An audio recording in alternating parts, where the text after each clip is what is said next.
Greetings, everyone. I'm Stephanie Sullivan, the United States Ambassador to Ghana.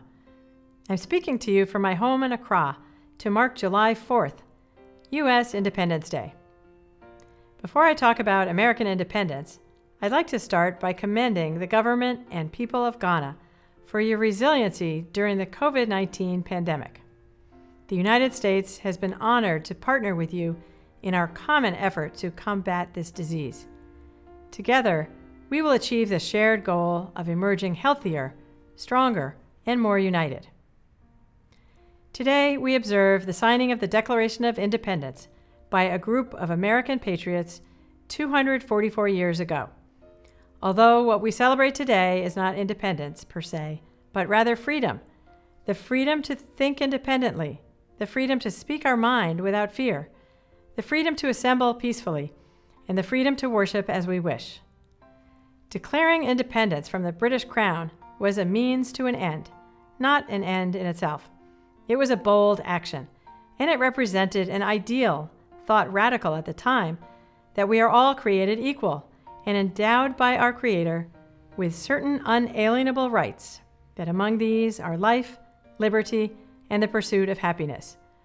The American founders charted a new course for human history through a great experiment in self-governance that continues to this day.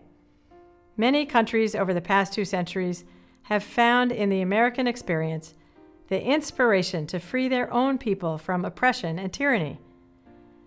We have much to celebrate as a nation. Yet we must also recognize that we have far to go to transform our ideals into the daily reality of better lives for all Americans. I grew up reciting the Pledge of Allegiance at school every day, which ends with liberty and justice for all. Throughout our history, we as a country have had to confront our shortcomings in living up to our ideals. We expanded our young nation westward at the cost of countless lives of Native Americans and injury to indigenous cultures that long predated the founding of our republic. We countenanced a culture of slavery, and when slavery was ended, we saw new legal structures emerge that denied African Americans those unalienable rights with which they should have been endowed. And it was only 100 years ago that women gained the right to participate fully in our political life. At each of these moments, we have faced a reckoning as to what exactly we mean by all people and by unalienable rights. In previous times, we fought a bloody civil war to end slavery. We struck down old laws that created separate and unequal Americas depending on the color of one's skin. And we amended our Constitution to enshrine the right of women to vote. Today, once again, we face such a reckoning. The killing of George Floyd in Minneapolis 5 weeks ago, the murders of Ahmaud Arbery and Breonna Taylor, and so many similar unjust deaths over the years have filled the hearts of Americans, Ghanaians, and people across the globe with grief. It falls to us, this generation, to recognize the pervasiveness of systemic racism, and it falls to this generation to summon the will to make racism a relic of history. We have faced existential challenges before and summoned that will. On the eve of our Civil War, President Abraham Lincoln foresaw the day when the nation would be touched by what he called the better angels of our nature. Little more than a decade after declaring independence, our founders recognized that our loose confederation of states was sliding into chaos and tore up their original plan for governing the country. They responded to the moment and drafted our Constitution, which remains the oldest such written document in the world. They did so in order to form a more perfect union. These words resonate because they recognize that this experiment of freedom is a continuing struggle to translate the ideals of 1776 into the reality of today. Now it is our turn to respond to the moment. Times change, and what was accepted yesterday is abhorrent today, as we wipe our eyes to see with greater clarity. For African Americans and others who have been denied justice and access to the American dream, change comes slowly.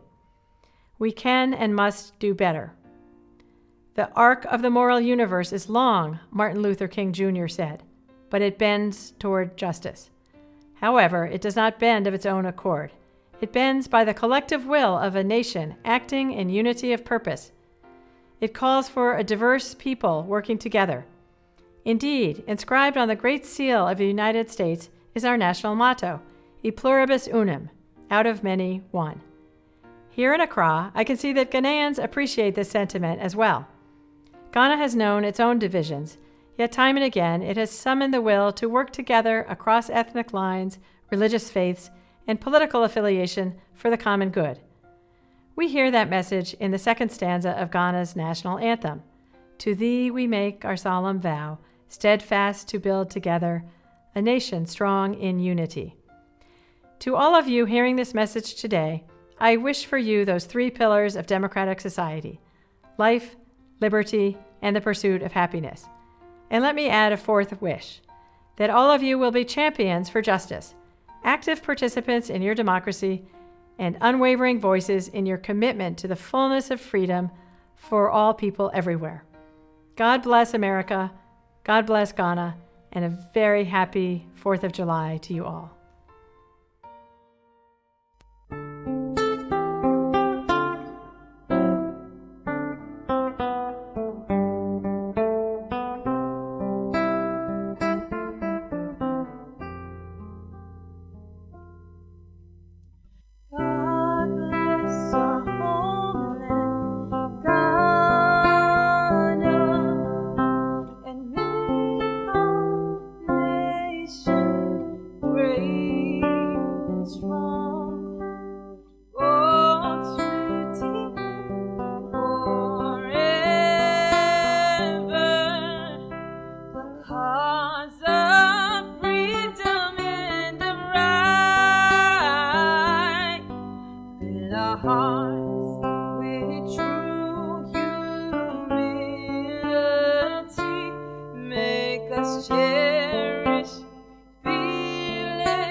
So can you see by the dawn's early light what so proudly we hailed at the twilight's last gleaming, whose broad stripes and bright stars through the perilous fight o'er the ramparts we watched were so gay.